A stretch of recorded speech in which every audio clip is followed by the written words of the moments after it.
Now we'll go to a first reading, item 3.1, course repeatability. Vice Chancellor Russell. Let me just get my PowerPoint going here.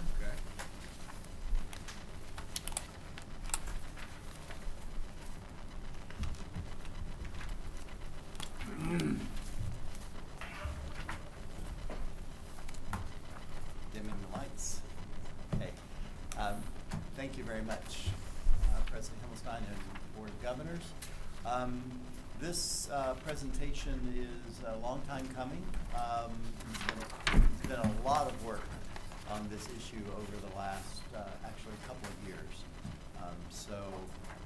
And it's a very complicated issue, so as we go through this, if you do have questions, I've done my best to try to pare it down, but there are lots of rabbits we can chase in this discussion, so please let me know if something is not clear enough.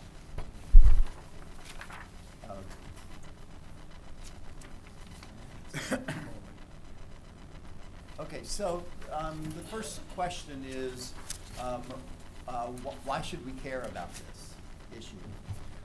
And this actually started, the discussion of this started back in 2009. Well, and before that, when the budget started really getting tough, and there was a question about not only how much were people having to cut their programs, but how efficient were the campuses being with their cuts, and with their changes in practice and enrollment. And one of those questions came from the LAO's office, who came out with a report and talked about the repeatability of courses, and not in a couple of ways. The repetition of courses, which we had regulations on this last year. Those regulations are being implemented at this point, and that has to do with the number of times that students can take a course for a substandard grade. And the Board of Governors acted on that piece some years ago, or over a year ago, and changes to that, those regulations happened. And then the second piece is the repeatability. Actually, how many times can students take courses after a successful completion of the course? So the numbers that you see here are the numbers in 2009-10, and this includes both sets of numbers. The students who repeated courses after successfully completing them, as well as the students who were taking courses for substandard grades. So this is kind of the big picture. And out of that big picture, it's 51% of the students enrolled in 2009-10 had actually taken a course more than once, for one or the other, for lots of different reasons, but there was a large portion of the enrollment. So what we've done is we actually changed this partially with the repetition issue that happened this last year, and now with repeatability.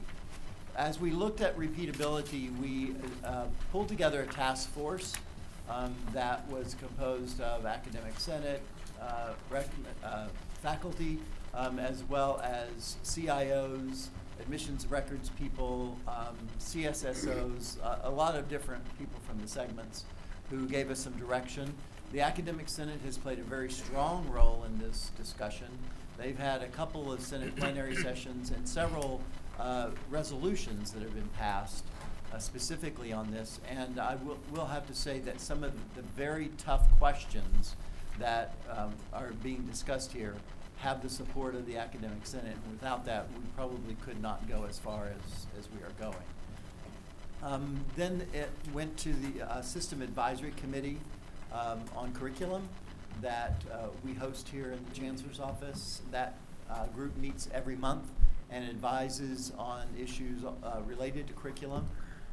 Then this went to the Consultation Council last month, and then now it comes to the Board of Governors for the first reading. So I'm going to break this into 4 different pieces because it kind of just easily fell into these 4 categories. The first one was were definitions. And there's a whole series of regulations in the 5,500 series of regulations that deal with repetition, repeatability sorts of issues. Throughout that section, there were a group of definitions that were used kind of scattered throughout the section. So one of the things that we did, and I also need to give a shout out to Michelle Goldberg from the legal division, who did a huge amount of work on this and cleaning this up. This is a major revision, and she was very good about listening and also responding with very succinct language. So one thing she did was to pull all the definitions from its various locations into the definition section, which is the very first section.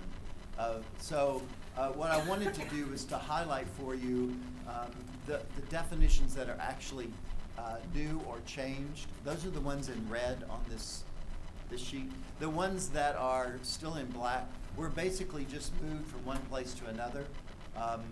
There were no changes in what those definitions were, no substantive changes, maybe a grammatical change or something, but no substantive change to the language. But the changes in red were the ones that were made that had the biggest impact. And so I wanted to quickly go over those with you. Active participatory courses, this was a replacement for a problematic term identified by the Academic Senate as activity courses. And so this new definition provides a better understanding of what we mean by an active participatory course, which basically is that by definition the course has to include the engagement of the whole class at one time working on something.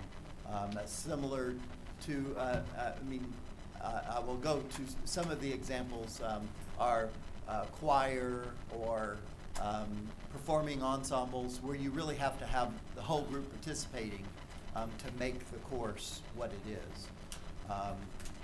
Then the next definition, courses that are determined to be legally mandated are, we corrected,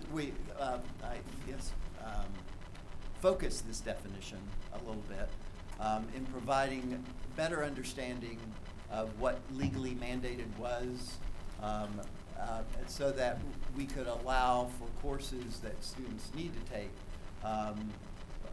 for some sort of legal mandate. They could take those courses, repeat those courses again and again. Courses that are related in content, we've referred to those as courses, and most often you will see these in a sequence. For instance, French 1, French 2, French 3, French 4, or a course that has a beginning, intermediate, or advanced level. Those are courses that are related in content and are needed to be in a sequence, so they're identified that way together as related in content. And you'll see where that definition comes in handy later on. We also created a new group of courses called intercollegiate academic or vocational competition courses that are closely related to the intercollegiate athletic courses. Previously, we had intercollegiate athletic courses identified. Obviously, those are the normal ones where there are competitions, football, swimming, soccer, etc. But in our discussion with the various faculty groups around the state, we also identified that there are intercollegiate competitions that are necessary for certain programs. For instance, forensics, where there's a debate competition. There's a United Nations competition that happens throughout the state. There's a SIFE, and I'm not going to remember what SIFE, but it's a student business organization, and they have a regional, state, and then national, and I think maybe even an international competition in which the students are engaged. So we felt like it was as important as intercollegiate athletics to identify that there are certain areas in our curricula out there where students need to repeat a course to be able to be involved in those kinds of activities.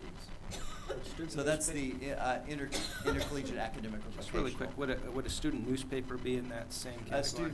It could be. Now, one of the things that we made the definition, and we spent a lot of time on this, because one of the challenges is how do you get things very specific without blocking out everything else. So the definition says that the course has to be directly related to the competition. So you couldn't necessarily say to compete in the journalism competition, everybody has to belong to the newspaper, or everybody has to take the newspaper writing course, and therefore newspaper writing can be repeated over and over and over again. Well, no, the course objectives of the course have to specifically call out that the competition is necessary for this course. Now, I will also say that all of these definitions in this whole process refers back to a local policy that's established and a local practice that it happens at the curriculum committee level for each campus. Because all of these courses, the repeatability issue is determined at the curriculum committee level on the campuses. So all of these definitions and policies kind of roll down to the campus level or district, campus, and then to the curriculum committee at the local campus. So we have to have all those things in place. Okay. Let me move forward. And then so after we had the definitions taken care of, then we kind of had to separate the difference between allowing a student to repeat a course for the purposes of the student, and then allowing students to repeat a class for the purposes of the curriculum. So students have a reason to retake the class, and then the curriculum has a reason to be repeated. So we tried to separate those two things in the regulations. So the first thing in the student side is that if a student needs to take a course for the reasons of legally mandated, that the course is legally mandated, or there's been a significant change in the industry standard, or in the case of active participatory courses, with family limitations. I'll get to the bullet a little bit later. But if students need to repeat those courses, then colleges may allow for the students' repetition of the course, to take the course one right after the other. So I'm going to use this. This is where it starts getting a little complicated. So I wanted to step back here and give you kind of the whole universe. If you look at the largest circle, and it is inclusive, so we're talking about all courses. And just by definition, if a student succeeds in a class, they may not repeat the class. That's just the overall definition for all of our courses. And this was actually an interesting point. This is new language that was added to the regulations. We didn't call that out specifically previously, but now we do have a statement that after successful completion of a class, you may not repeat a class. The term that's being used now is one and done, because you can take a class once. That's the intent of our curriculum. That's the intent of our programs. That if you successfully complete a class, then you shouldn't need to take it again. Then there are, within that one and done group, there are the courses that are related in content. So if you have things, if you break apart a certain list of courses into beginning, intermediate, and advanced, or if we take a course like swimming 1 swimming 2, swimming 3, swimming 4. If a campus decided to break apart, those would have to be individually approved courses. They would have to have individual and totally different objectives, course content, and they could only be taken once. They can't be repeated over and over again. They could be taken again if the student fails the class. They could try to relieve the substandard grade. But if they pass the class, they're done. They can't take it again. So if people break the courses apart, they are still able to move along the path, but they can only take the courses once. What about the family thing? So what happens with the family is, we did, and this was actually listening to the directions from the Board of Governors and from the Legislative Analyst's Office, is that we needed some way to provide a cost containment, so that in the areas specifically of PE and fine arts and performing arts, we needed a way to say, even if you break it apart into pieces, that there's going to be a cost containment piece there, that we're only going to allow you to take 4 of those things that are broken apart. So if you had, if a campus did have tennis, for instance, and there are multiple levels of tennis, and they wanted to have beginning, intermediate, advanced, professional, ultra professional, or however they would determine to build those courses, they would have distinct, clear, separate content in each course. So the students aren't repeating anything. They're actually going on, once they pass something, they would go on to the more difficult level, or with different things that they're studying or trying to achieve. So they would move along the path. But in the PE and the fine arts area, they would be restricted to 4 within that. So even if there were 6 levels, they could only take 4 within that grouping. And they could never repeat them, the same one. They could never repeat beginning, never repeat intermediate. Once they passed it, they're done with it, and they would have to go on. Isn't it also true if you failed it? If you failed it, you could retake it to relieve the substandard grade. Oh, okay. Right, with 3 repeats. Okay. Okay? And have Michelle behind you. Okay, good. She has permission to bonk me on the head when I. Okay, then the very smallest core there are the courses that we identified are necessary for repetition because of a curriculum issue, curriculum need.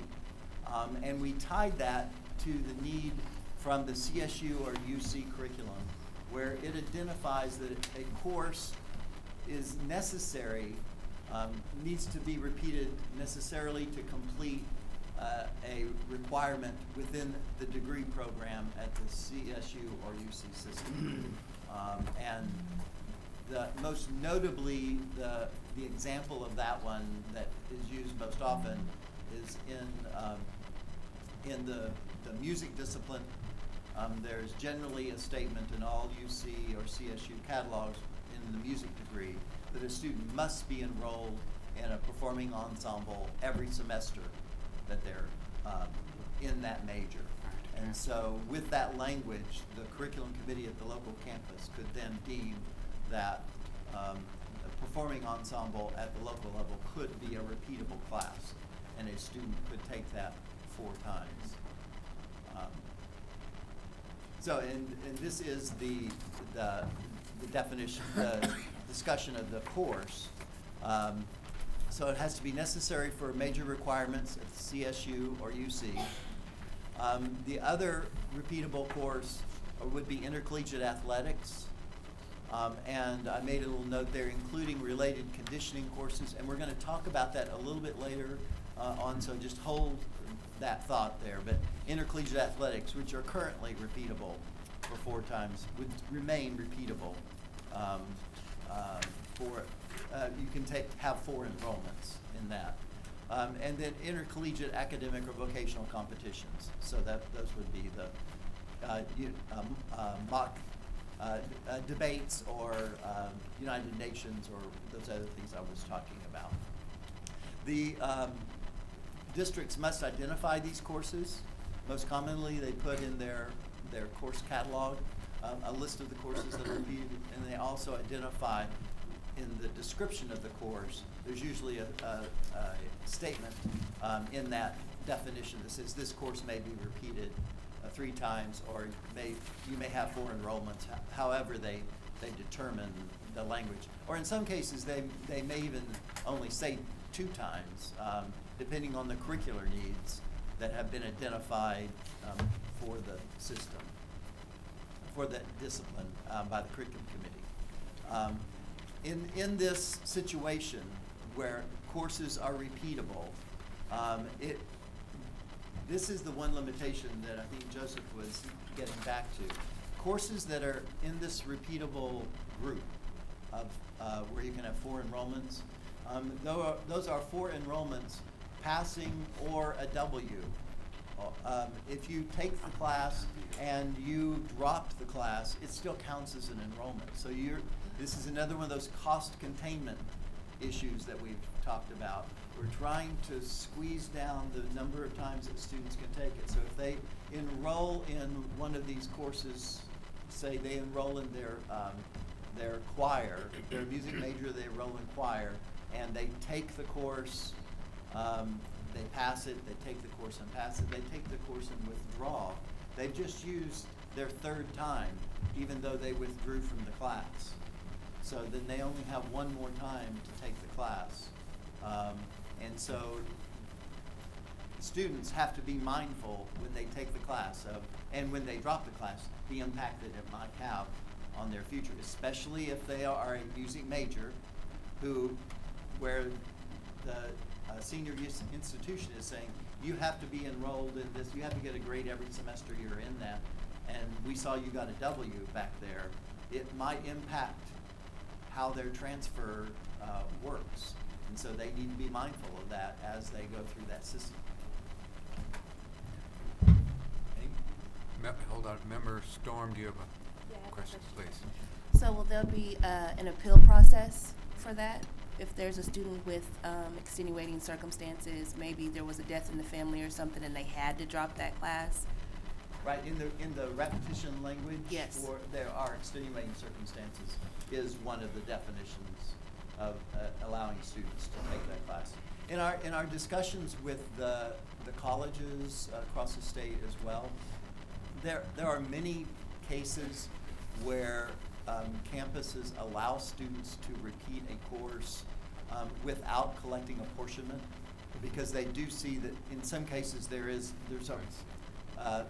student has had just some sort of horrible thing happen, or something outside of the normal has happened, and so the institution says, okay, we'll let you take this course, but we won't collect apportionment for it. Barry, let me just interject here. Where are you in your presentation here? About 2 more slides. Okay, so members, if we could hold for, let's let Vice Chancellor finish his presentation, and then we'll go to questions. Okay, other ways in which students can repeat a course, significant lapse of time. This was previously a more loose definition, more loose discussion. When we were doing the repetition language, Sonia Ortiz did a good survey of the campuses and identified that we had students we had colleges that identified significant lapse of time, anywhere from 1 semester to 6 semesters or 6 years. And what we did, took all that information and figured out that kind of the average was 36. The most often used was 36 months, 3 years. And so we went ahead and set the significant lapse of time could be no less than 36 months. and because we felt like that was adequate enough and provided enough time for students, or for colleges to be able to make that decision. Now, the exception to this is that if another higher education institution for transfer purposes requires that the student have taken that course within the last 6 months or the last year or whatever it might be for recency purposes, then you can allow the student to take the class again. And then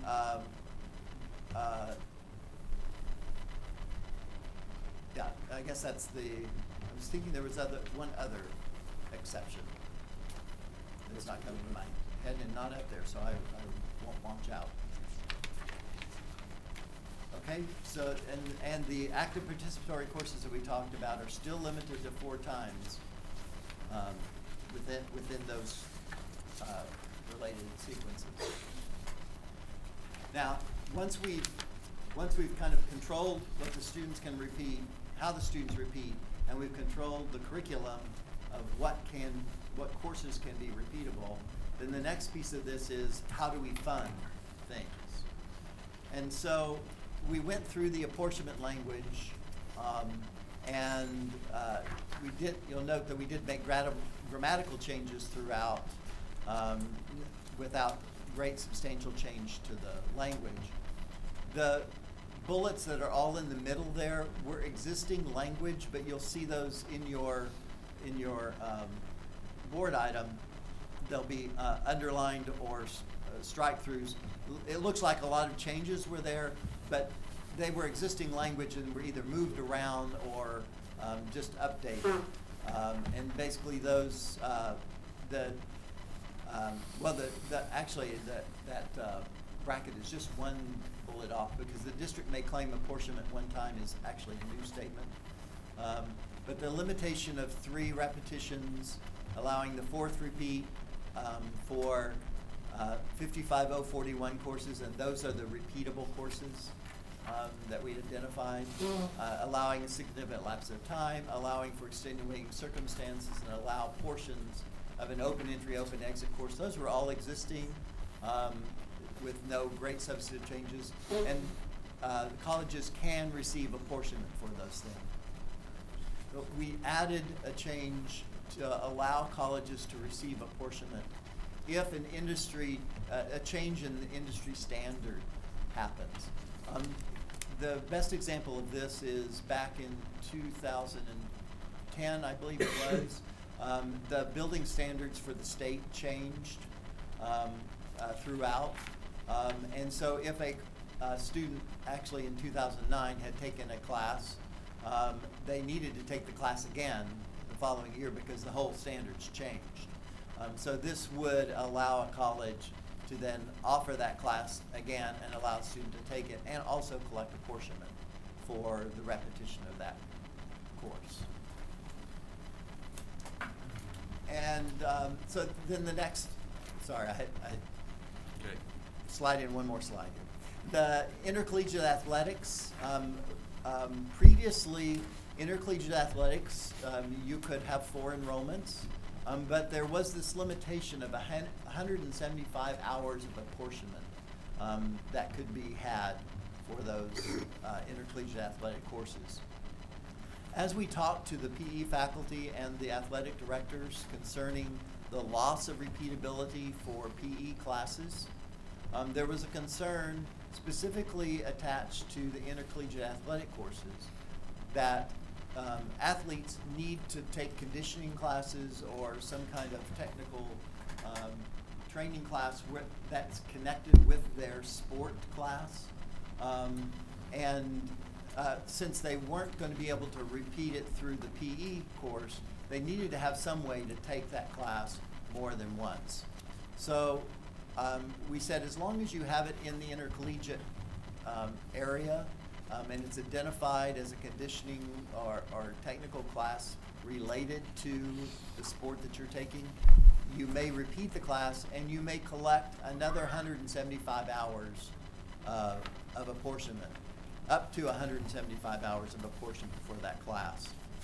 So that's where the limitation moved up to 350, with 175 hours remaining for the sport itself, and another 175 hours for a conditioning or some other kind or skill development class that might be attached to that sport.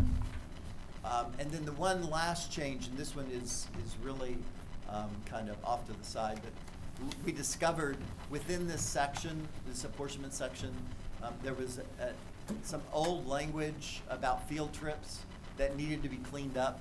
And there really is no substantive change to this, but I did want to point it out so that you knew it was there. There's a piece of the language that says you cannot collect more apportionment on a field trip than for the number of hours that are in the course. And so this just clarifies that and makes it, there was a place where it conflicted with another statement.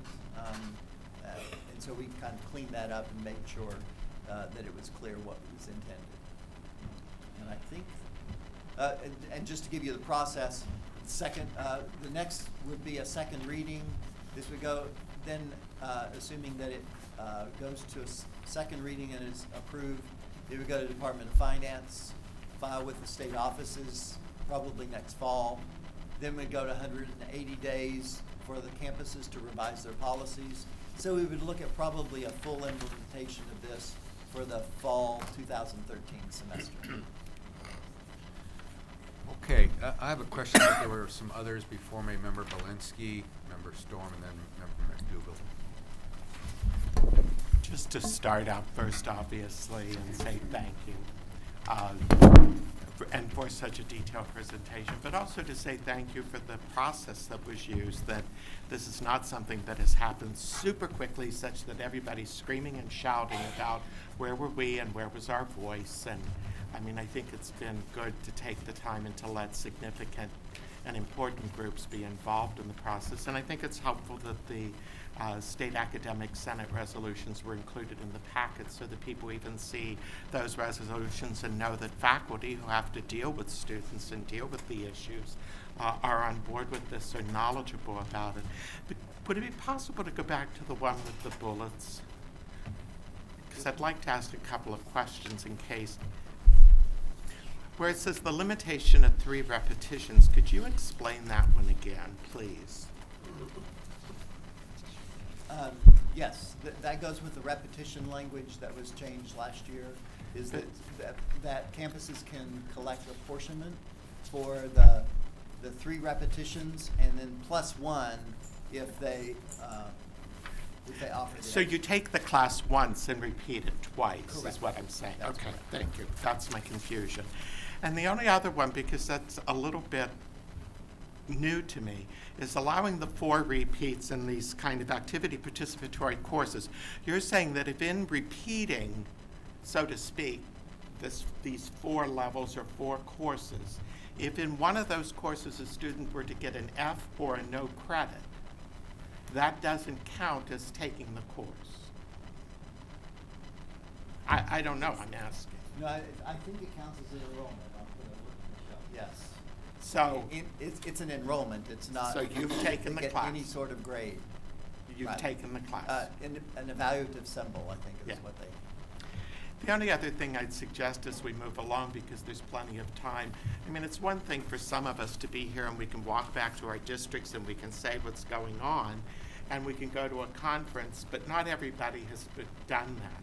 And I think if there's some way of doing some kind of a chart in the end, of just charting out the changes so it's not all this language you're reading through. And there was something like that done the first time the changes were made, the very first time repeatability and changes were made, and it was kind of helpful because it was like the quick look and overview of what the changes are and made it easier. And maybe you've got one or something and I've just missed it. Or Well, we did provide the summary attachment 2, but the problem is this one is a very convoluted change, so there's almost no way to simplify it into little things. Yeah, it ended up being I'm just long. trying to figure out how, but maybe that's me and how I function, that it gets carried out to the 72 districts. We're talking 72 districts with, and then 112 colleges, such that it's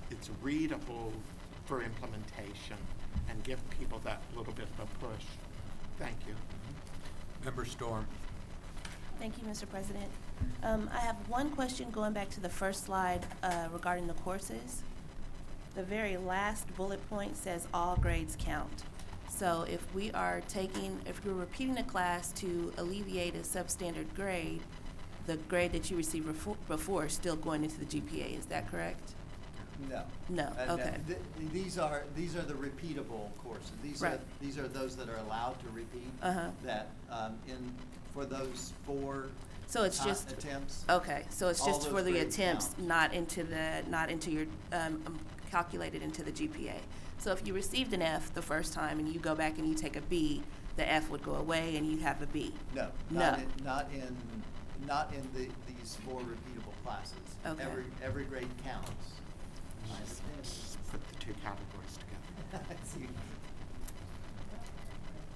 She's got the 2 categories together. Okay. Right. Okay. Okay. Thank you for the clarity. Member McDougall, followed by Member Baum. Just to clarify, Vice Chancellor Russell, the intercollegiate area is being doubled from 175 to 350. And the rationale given for that is that there needs to be continuous enrollment in order to provide for conditioning and effectiveness when it rolls around again. Do you see this as a net increase in, let's say, the present number of FTES that are going into this area? Do you see it as basically the same but focusing somewhat differently? What is, I mean, it's a big area when you multiply it times all of the colleges, and it's a substantial difference. So can you clarify it just a little? Well, it is a data point that we need to watch and track and make sure that it plays out the way we expect. My inclination would be that there would actually be a decrease in the use of PE. Obviously, PE courses cannot be repeated. My concern now is that if a student signs up for football, then in the same semester they signed up for weightlifting. The next spring they signed up for weightlifting again, but they may also sign up for other kinds of conditioning classes or other sorts of PE classes, and they were repeating these more times every semester. Now we've taken away the repeatability of those. So if they take weightlifting in the fall, an actual PE weightlifting class, they cannot take it again in the spring. They would have to change to some other PE class to be able to take that. So what this would allow is for them to take the second intercollegiate. They could repeat their weightlifting class, but we're also putting a limit of 175 hours on it, so that a student over the year, and that's per year, per sport, that limit occurs, that we're actually constraining the enrollment and not opening up wider. Okay, I think you've answered the question with your last statement. The inference then is that there will not be a net increase in compensation that's given by the state for, if you will, intercollegiate athletics in the global sense, but it will enable, it'll structure it and enable it to be tracked, if you will, even more effectively than right now. Member Baum.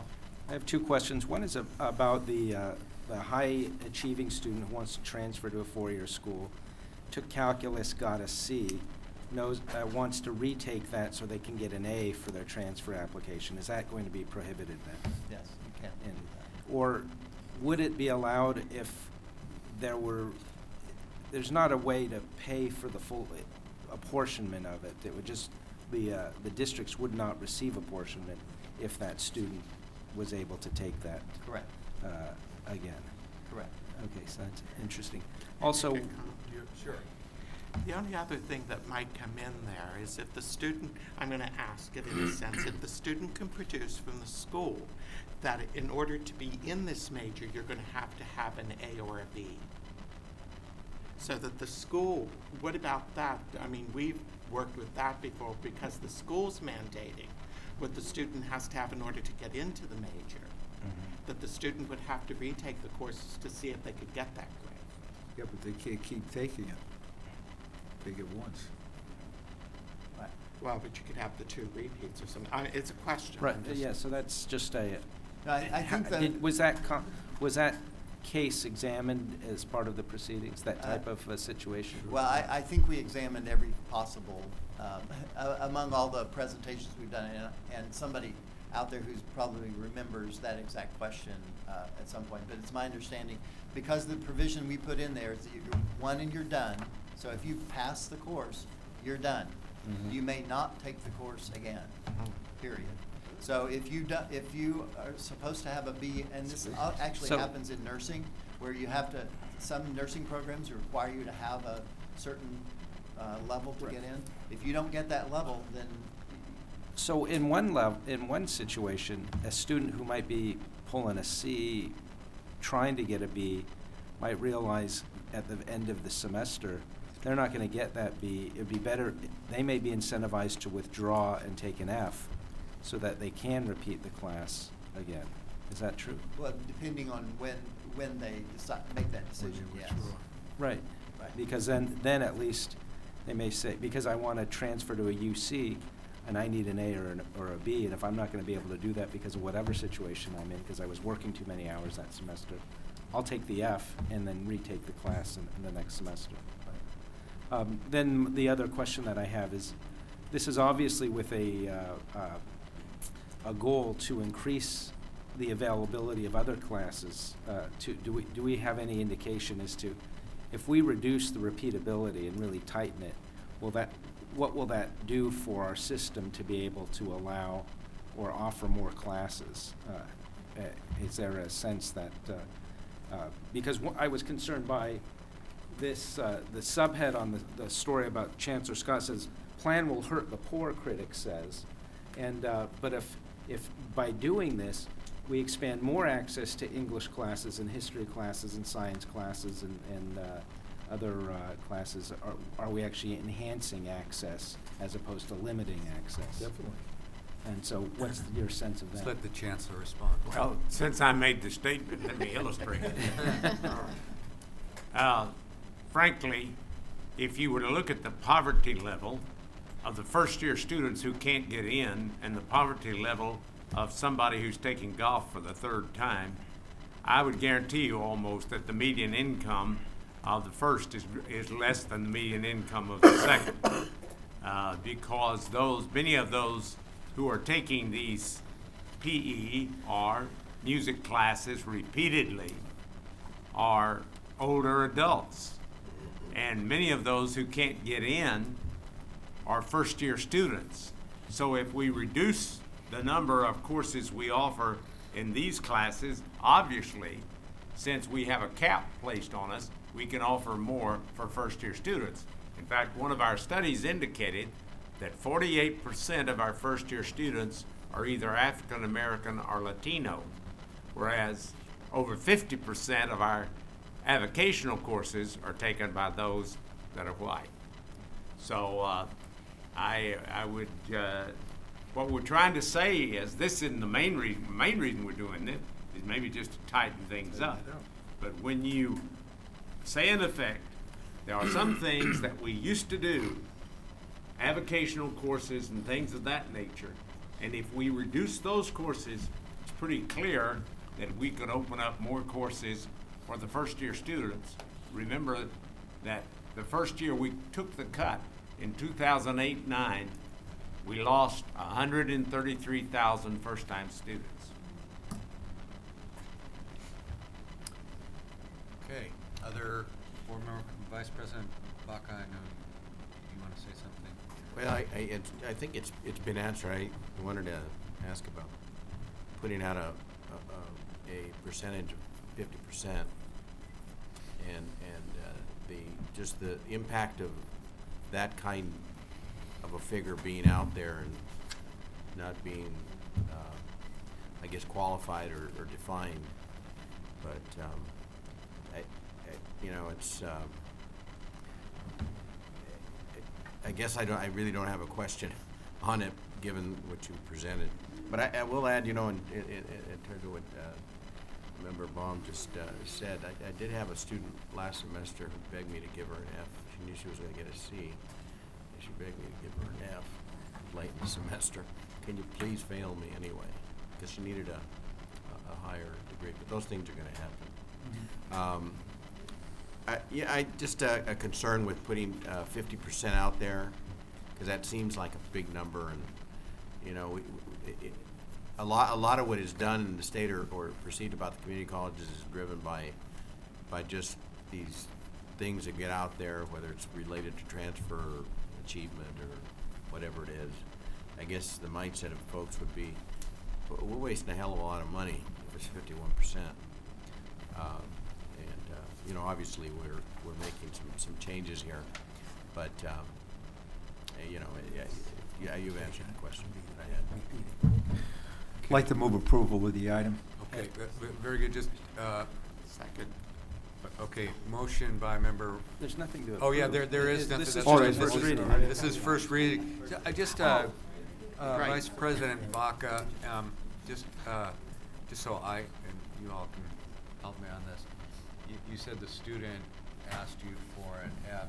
Is that because there is a point within a course where you can ask for a withdrawal? Once you're past that point, and what is that point? Fourth week, I 14th think. Week, or I think it's the fourth week. Fourth week? The end of the fourth week, I think. well, I'm not there's positive. there's two different. Yes, there's two different withdrawal dates. One without One without A any penalty. notation on the transcript, and Right. one with the withdrawal on the transcript. The final withdrawal date is probably about 2-3 weeks before the end of the This is semester. 11th week. Oh, okay. Like he said, about 2 So, or 3 weeks so, before the so semester. in like the case you, Right. you Or if they don't you show- do have time Right. to ask To for a take the F. withdrawal. Right. Or, Right. well, but, yeah, take the. Within a few weeks at the beginning of the semester, you A could W though, withdraw right? with I no mean, why penalty. wouldn't you take a W? You can take a W, or As then opposed to an F. perhaps you don't even show up for the final and don't do it, and then you just get failed. Yeah, Vice Chancellor. I just wanted Sure. to remind everyone that this also opens up a public comment period, and that the Board of Governors has to have a public hearing on Okay. this matter. So I guess anyone who wants to speak to this, or and Yes. then there will be a period of time where we'll be holding this open and taking public comments as well. Okay, very good. Any other comments? Very good. We're going to break for lunch. We'll see everybody back at 1 o'clock.